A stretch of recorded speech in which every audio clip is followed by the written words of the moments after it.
Hello, আসসালামু আলাইকুম প্রিয় ভাই ও বোনেরা, আশা করি নিশ্চয়ই ভালো আছেন। মহার্ঘ ভাতার আজকের সর্বশেষ আপডেট। মহার্ঘ ভাতার সুনির্দিষ্ট ঘোষণার দাবি সরকারি চাকরিজীবীদের। এই নিউজটি দৈনিক শিক্ষা.com প্রতিবেদনে প্রকাশিত হয়েছে। 26 তারিখে প্রতিবেদনটি প্রকাশিত হয়েছে। আমি আজকে এই বিষয়ে আলোচনা করব। তো ভিডিওটি শুরু করার আগে আপনাদের কাছে আমার ছোট্ট একটি অনুরোধ, আপনি যদি মহার্ঘ ভাতার প্রতিদিনের সঠিক তথ্য পেতে চান তাহলে আমাদের এই চ্যানেলটি সাবস্ক্রাইব করে রাখবেন। আমাদের এই চ্যানেলে আমরা নিত্য নতুন মহার্ঘ ভাতার সঠিক তথ্য এবং সরকারি চাকরির খবর তুলে ধরি। তো কথা না বাড়িয়ে মূল আলোচনায় যাওয়া যাক। আগামী 31শে জানুয়ারির মধ্যে মহার্ঘ ভাতা সুনির্দিষ্ট ঘোষণার দাবি জানিয়েছে 11 থেকে 20তম গ্রেড সরকারি চাকরিজীবী ফোরাম ও বাংলাদেশ সরকারি কর্মচারী উন্নয়ন পরিষদ। একই সঙ্গে এ দাবি বাস্তবায়ন করা না হলে আগামী 7ই ফেব্রুয়ারি কেন্দ্রীয় শহীদ মিনারে কর্মচারী মহাসমাবেশ করারও ঘোষণা দেন তারা।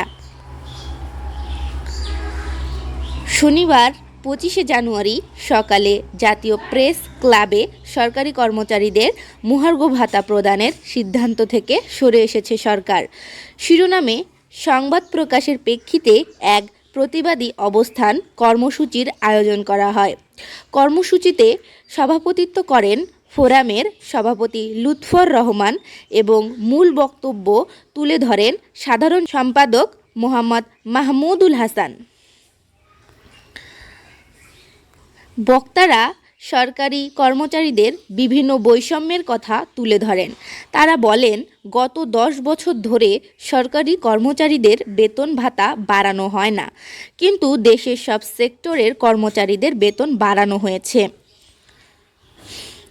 11 থেকে 20 গ্রেডের কর্মচারীরা পরিবার পরিজন নিয়ে মানবেতর জীবনযাপন করছে। গত 7 বছর ধরে বৈষম্যমুক্ত পে স্কেলের দাবিতে আন্দোলনের পরে বৈষম্য বিরোধী সরকার মহার্ঘ ভাতা প্রদানের কমিটি গঠন করেছে, যার ফলে কর্মচারীরা আশার আলো দেখেছিল। কিন্তু কিছু সুশীল নামধারী লোকেরা এর পিছনে লেগেছে, যেন সরকারি কর্মচারীদের বেতন বাড়ালেই দেশে যত সমস্যা।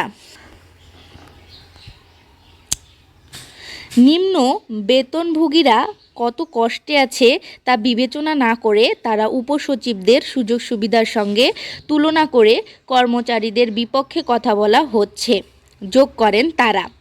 বক্তারা আরও বলেন, পত্রিকার মাধ্যমে জানতে পারলাম এখন মহার্ঘ ভাতা দেয়া হবে না।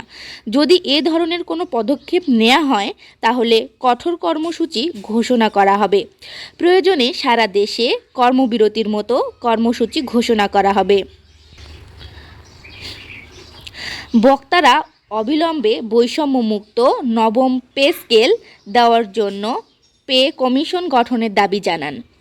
একই সঙ্গে সব কর্মচারী বেতন স্কেলের শেষ ধাপে চলে গেছেন তারা বার্ষিক বেতন বৃদ্ধি চলমান রাখার আহ্বান জানান।